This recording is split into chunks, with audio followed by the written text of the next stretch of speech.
All right, let's get this started. I'm Ben Drury, member of both hog chapters, and for one thing, I don't want to make this all about Harley-Davidson. It's all about group riding, so if you're riding something else, that's fine.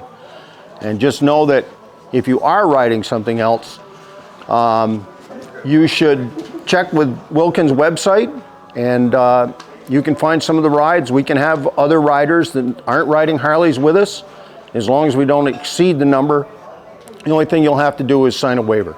So, at any rate, I just want to go over some basics of group riding. You'll pick up some stuff here. Please feel free to ask any questions. I've led quite a few rides, some as long as, I think the longest one I did was when we went down and rode the Skyline Drive and the Blue Ridge Parkway, did the Tail of the Dragon. But I've led some rather large groups down to Washington, D.C. to Rolling Thunder. And that's quite an experience. And we learned a lot about riding in large groups on the interstate, big interstates, because we took the interstate on the way down and took the back roads on the way back. So we'll get going here. We'll see a little bit of video. We'll stop. And you can ask questions. I've given you some handouts. There is no test. I know it looks like there's a test. But there is no test. Feel free to take any notes you want to on the double-sided paper. And the other paper, the colored one, is just there for some tips that you can keep going with. Okay, Brian. All right.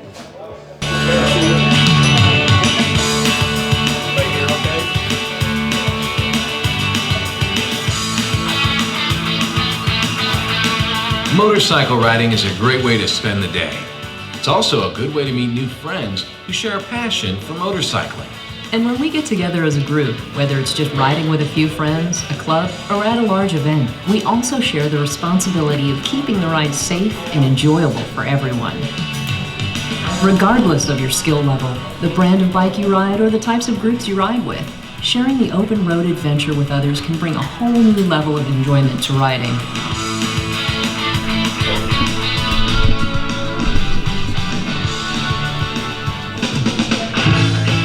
Matching the abilities and interests of the group of riders is the main consideration of the ride organizer.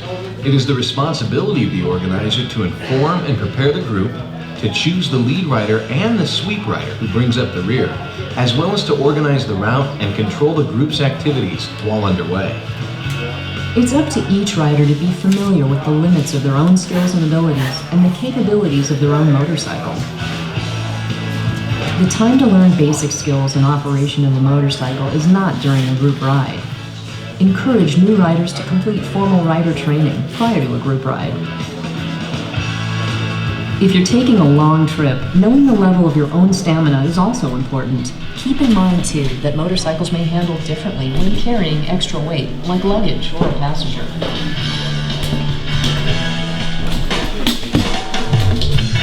Mentally prepare yourself for the ride as well. This is going to be fun, so look forward to it. Avoid alcohol, too much caffeine, and stress prior to and during the ride. And use caution with any prescription drugs. A well-maintained motorcycle is the responsibility of each rider. Prior to a longer ride or trip, it's not a bad idea to have the bike serviced at your local dealership if you can't do the work yourself. Take the time to verify that your tires are in good enough condition for your ride. And always do a thorough pre-ride check before the ride.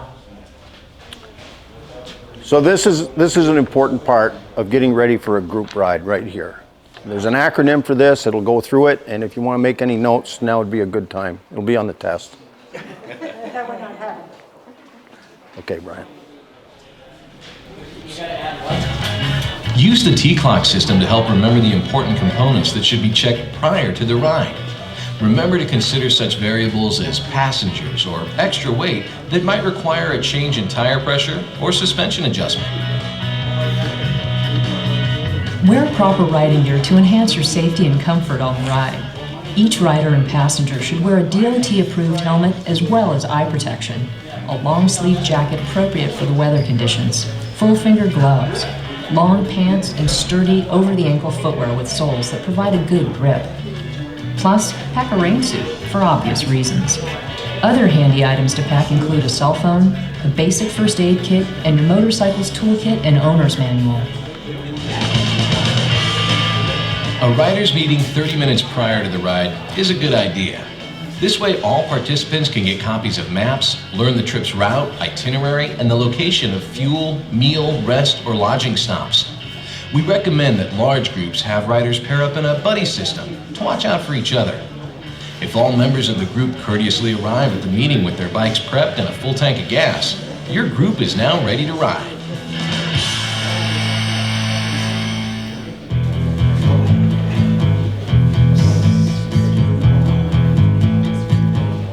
The ability to communicate with hand signals during the ride can help your group maintain its safety. Your group, of course, is free to determine its own set of signals, but here's a review of some commonly used ones. Your group leader will use this signal when they want the group to stop. To signal the group to slow down, the leader will use this signal. And to speed up, this signal. The leader will use this signal when a rider in your group still has their turn signal on. When the leader wants to pass the lead to you, they will give you this signal. Your cue will be this signal from your leader when changing from single file to double file, or vice versa. Obviously, 1 finger for single file, 2 for double. When the leader wants the group to pull off the road for any reason, they will use this signal. When a hazard is on the right side of the road, use this signal. Use this signal when the hazard is on the left side of the road. There's no perfect list of riding formations. Different situations call for different formations. But regardless of the formation you're using, smart, defensive riding strategies still apply. Larger groups should divide up into smaller, more manageable groups, ideally 5 to 7 riders. Formations can be tight or loose. The lead and sweep riders should be the most experienced motorcyclists of the group. A good leader will set a pace that accommodates the skill levels of everyone in the group. In addition, each rider should periodically look in their rearview mirrors to check on the riders behind them, so the group can adjust its speed if any riders have dropped back. Always keep a safe distance between riders. A good space cushion between riders gives each rider room to maneuver while maintaining a close formation. A good, tight, staggered formation takes up less space on the highway, is easier to see, and by protecting the lane, is less likely to be separated by other traffic. A staggered formation is the best way to keep ranks close and still maintain a respectable space cushion. The leader rides in the left third of the lane, while the next rider stays at least 1 second behind in the right third of the lane. The rest of the group follows this pattern. If your formation is correct, the third rider is 2 seconds behind the leader, but only 1 second behind the second rider. If there are trikes or sidecars in the group, then those machines should ride in the center of the lane and keep a 2-second following distance within the group to maintain their space cushion. When you come to a section of road with more curves or less visibility or room on the shoulders, it's better to ride single file. This way, each rider can more freely use the entire lane and choose their own line through a turn. Also, use single file when entering and leaving a highway, at toll booths, on roads with bad surfaces, when entering a traffic circle or roundabout, or any other situation where more space cushion is needed.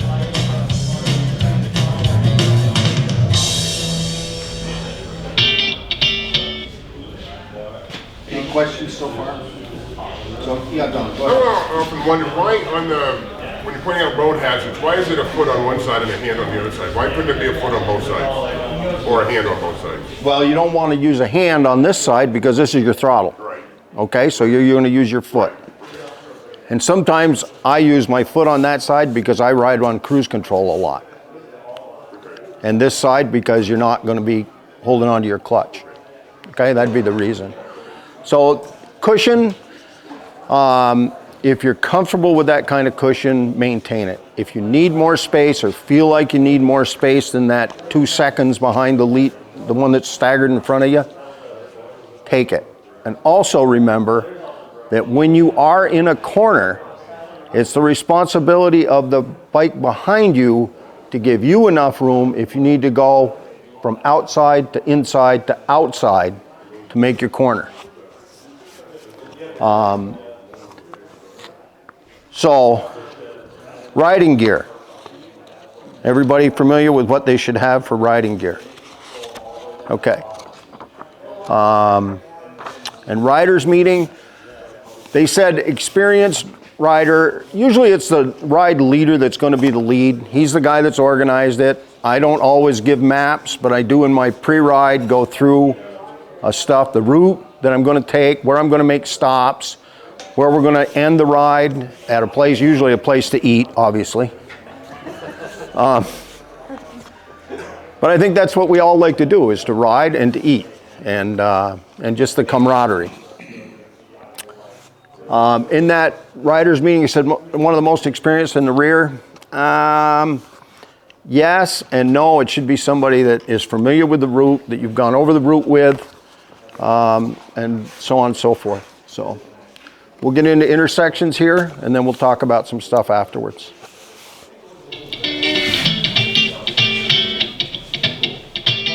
When making a left-hand turn at a protected intersection, tighten the formation to allow as many riders as possible to pass quickly through the intersection. However, riders should not move through side by side. Go single file or in a tight staggered formation. Use the same procedure for right-hand turns. And don't forget to respect the rights of other road users. In unprotected intersections that have no turn arrow signal, proceed with caution and in single file. Each rider should act as an individual, only making the turn when it is legal and safe. Making the turn safely is more important than the integrity of the group. And while waiting, remember to check your rearview mirrors, as other motorists may be expecting you to ride on as a group.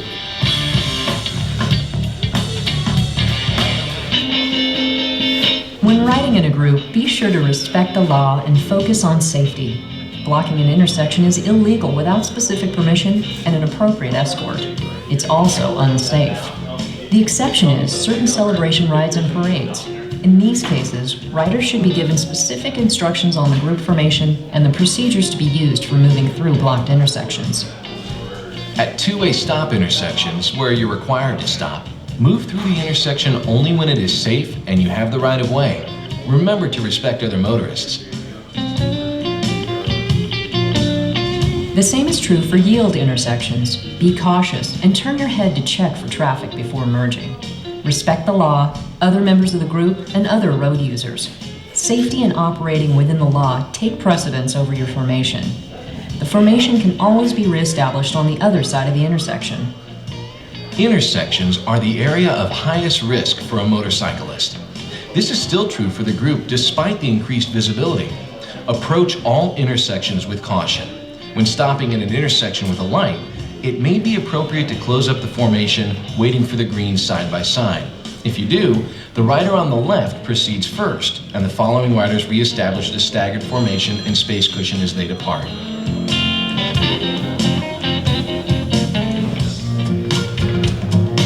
Parking as a group has several benefits. If parking is organized, you get your group off their bikes more quickly. You also run less risk of blocking access to other drivers. Try to park where you can pull through. It will make both the arrival and departure much smoother.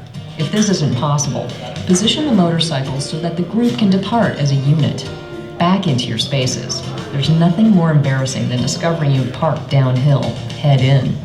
If you back in, you won't have to use your fellow riders as a reverse gear. If you parked well, your departure will be more efficient.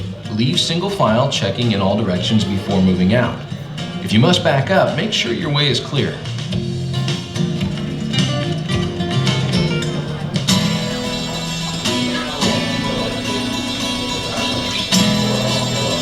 A staggered formation is essential on the interstate or freeways. Enter single file and form up only after safely entering the interstate.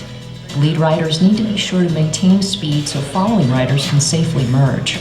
Remember, riding in a group does not change the right of way. Use extra caution when riding in the far right lane approaching on and off ramps. Cars entering or exiting may cut through your formation. It may be better to move the group over one lane. Resist the temptation to close up the formation too much in heavy traffic. Maintain your space cushion and your following distance. There are times when you will want to pass as a group on the interstate. If if road and traffic permit, one method is for the lead rider to signal a lane change once they have determined the entire group can pass as a unit. The other riders then follow this lead and signal one at a time to move into the next lane. Exit an interstate in single file. It allows a better space cushion and time to react to whatever is at the end of the exit lane before merging onto another road. When one or more individuals drop out of a group riding in a staggered formation, simply adjust the positions to maintain the space. This is a really important thing, what they're saying right here. Because you don't want, if this person leaves, you don't want a bike coming from here past somebody that's on the left-hand side and filling that spot. You want to do that crossover. Check to be sure it's safe, but you need to do that because the last thing you want is for this bike to come zooming by this guy and startle him. So, go ahead, Brian. Cushion and following distance. This may require changing your position to the opposite side of the lane. Remember, if you must drop out of the formation, it's a good idea to notify your buddy or another member of the group. If a member of your group has mechanical difficulties or has been involved in a crash, the following riders should all stop, including the sweep rider and the chase vehicle if your group has one. The riders ahead of the incident should continue on to the next scheduled stop area, since doubling back could cause additional safety problems. The sweep rider can assess the situation, and if it appears there will be a delay, send one rider ahead to meet the rest of the group at the next scheduled stop area. If medical assistance is necessary, the sweep rider can use their cell phone to call 911. You may become separated from the group because of a traffic light or other traffic may break the formation. Don't panic. Just follow your group's pre-planned procedure or ride to the place selected for regrouping. One effective procedure is to identify a designated contact who you can notify if you become separated. If you do become separated, don't feel pressured to catch up, especially if it means breaking the law or riding beyond your limits. Road construction can be a minor inconvenience or can cause major delays and hazardous road conditions. Depending on the road surface and traffic, it may be best to ride single file, reduce speed, and increase space cushion. This will allow riders to adjust their lane position and respond to the road more freely. Good position and following distance will allow riders to react to road debris. If riding in a staggered formation, it may be better to change to single file. The lead rider can use predetermined hand signals. Avoid riding over the debris unless you have no choice. Not only could you damage your tires or machine, but you also risk throwing the debris into another rider. When substances like sand, gravel, or oil are on the road, avoid them if possible. But if you must, ride through the patch as smoothly as possible and minimize any change of speed or direction. The leader should signal the hazard to other riders. On slick, wet roads, reduce speed and add additional space between riders in the group. Riding into the sun can be a hazard for all roadway users. The glare makes it difficult for all motorists to see one another. It's a good time to plan a break. But if you must ride into the sun, reduce speed and increase your space cushion. Such conditions increase rider fatigue, so plan extra breaks. Some extra precautions can increase group safety when riding at night. Be visible. Consider wearing a reflective vest. Make sure all lights are working and your headlights are properly adjusted. Reduce speed and increase your space cushion. Remember, it may be more difficult to see roadway hazards.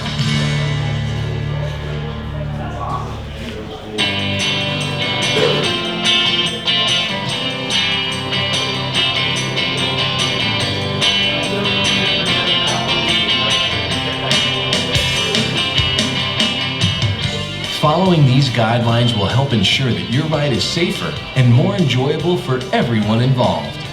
Because whether you ride with just a few friends, a club, or join a large event, a group ride is one of the great on-road experiences.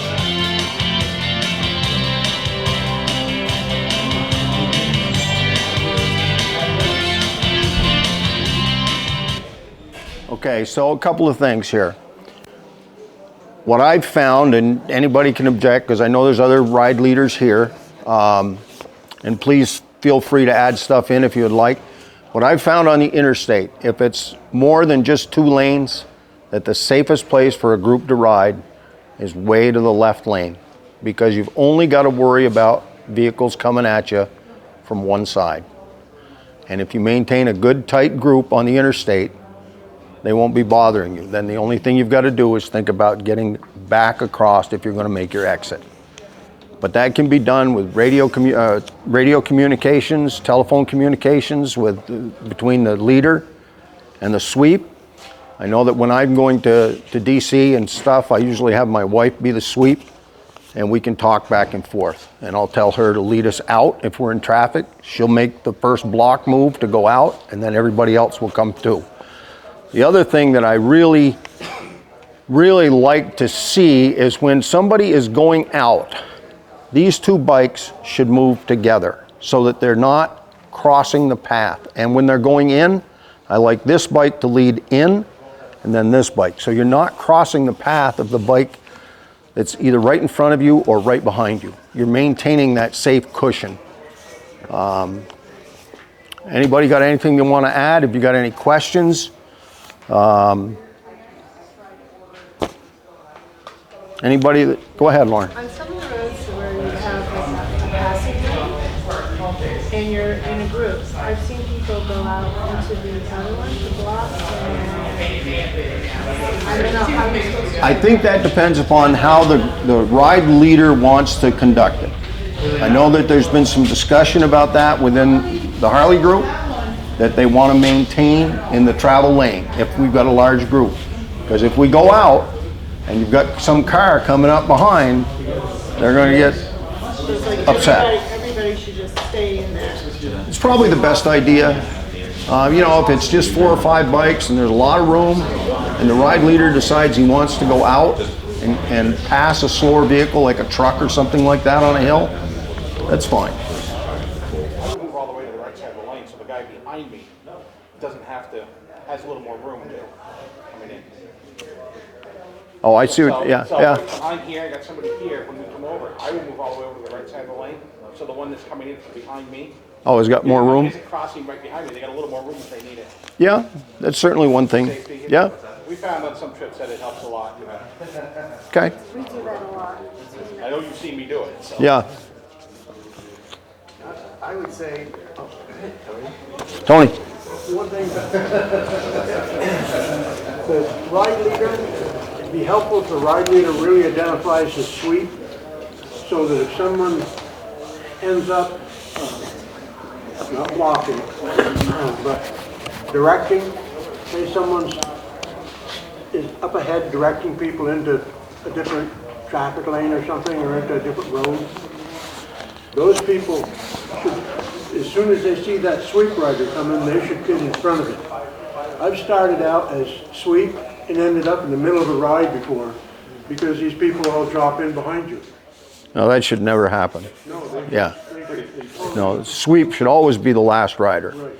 The only thing I've seen any different than that, and it depends upon the size of the group, and I learned this from one of the regional directors from Harley.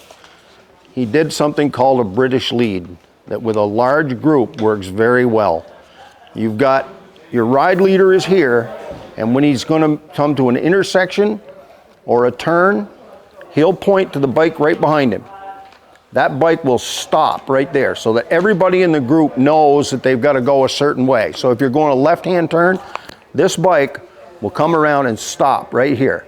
And then that bike will fill in right in front of the sweep. And by doing that, your whole group has got to then do that crossover that we were talking about there earlier. And nobody should ever get lost, even if it's a traffic light. You've got somebody marking that spot. And good idea for the sweep to wear something that's visible, a vest or something, some bright colors. And if they're wearing that, then the rider that's parked here knows they've got to get in front of that sweep. The problem I've had is people, instead of pulling in front of the sweep, pulling behind you. They shouldn't do that. Well, that's something that should be gone over in the pre-ride meeting, Tony. So, John, you had something? if you're new to riding with a group, just remember to ride your own ride. What that means is, we talk about cushions, 2 seconds, 1 second. If you don't feel comfortable with that, then spread it out. I know Ben said that. Just make some extra room.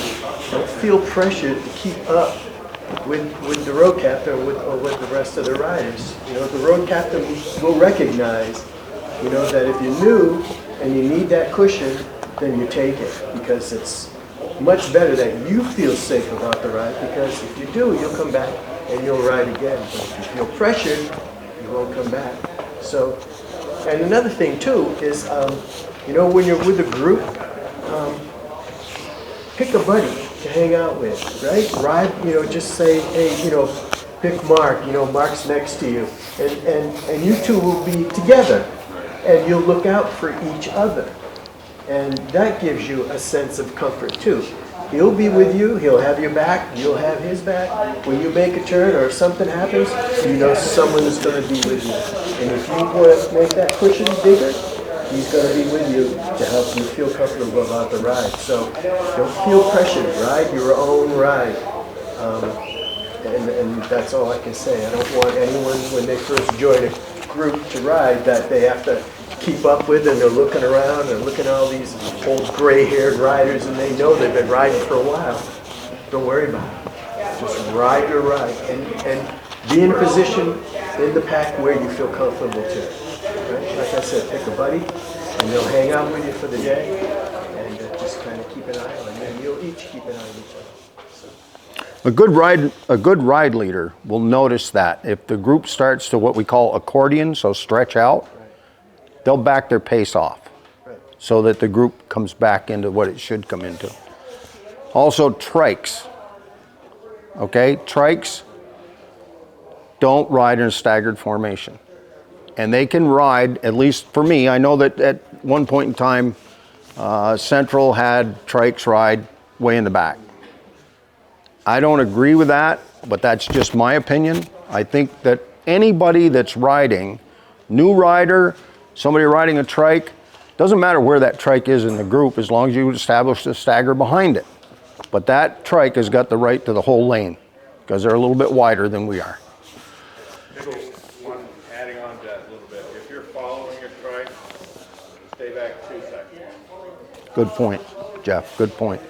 The other thing, for anybody that's new to a group, I think it would be very important for you to introduce yourself to the ride leader, and for the ride leader at that point in time to find out where you feel the most comfortable riding in that group. Because if you want to be up front, fine, ride up front. Don't worry about it. And it helps the ride leader to adjust his pace if he's got a new rider.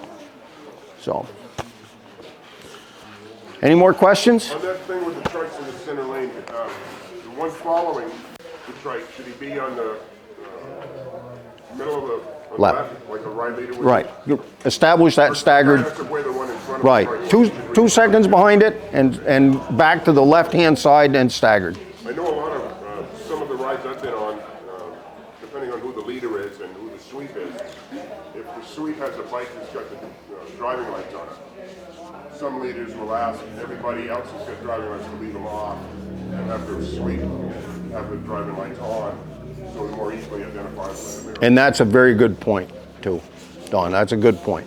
So if you've got driving lights, especially in the daytime, you don't need them, for one thing. Turn them off. And let the sweep keep his highway lights on, because then the leader can always identify that bike. So,